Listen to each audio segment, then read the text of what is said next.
The military acted on his order and raided my home. They tortured my family members, humiliated and undressed my wife, accusing her of hiding me. Meanwhile, they were recording and taking pictures of her, which the military chief later on shared on Twitter and bragged about capturing my wife. They also took over my home and surrounded it, and they are occupying my home as we speak right now.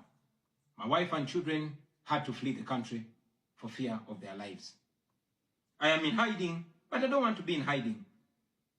It was necessary though, so I can stay alive and be able to speak to you right now.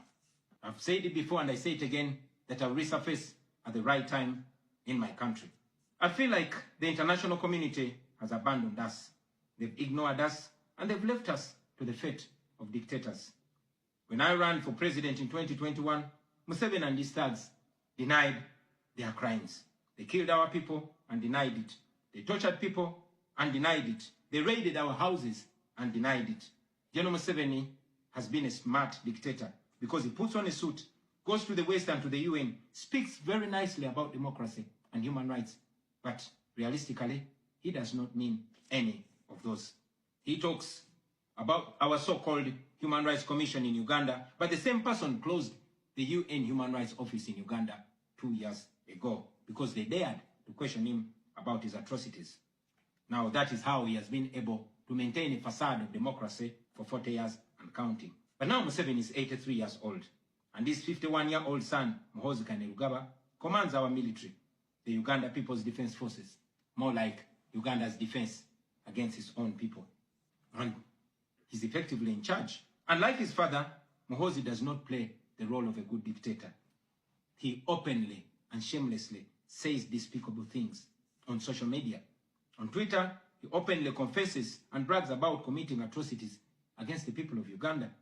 When he was summoned by Parliament, he called Parliament a house of clowns and fools, and he threatened to arrest all of them.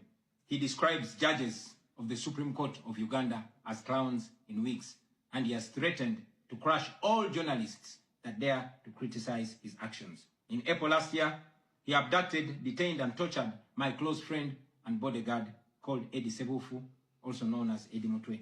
He later on posted on Twitter naked pictures of Eddie, boasting that Eddie Mutwe was in his basement learning Museveni's mother tongue, Runyankole. Last month, he bragged about killing 22 of my friends, and he said that he's praying that I am the 23rd person for him to kill. In other words, Museveni and his son no longer fear international retaliation for their crimes. They've been so emboldened by your lack of action. They know that they can murder their own people, imprison them, torture them, remove their fingernails, push needles down their testicles, and nothing will happen to them.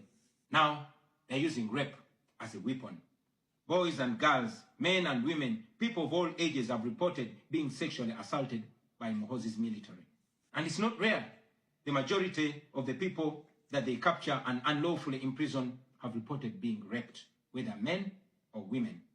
It is no longer possible, ladies and gentlemen, for the international community to deny Museveni's violence and atrocities. It's all over social media. And today, I am talking about it to you.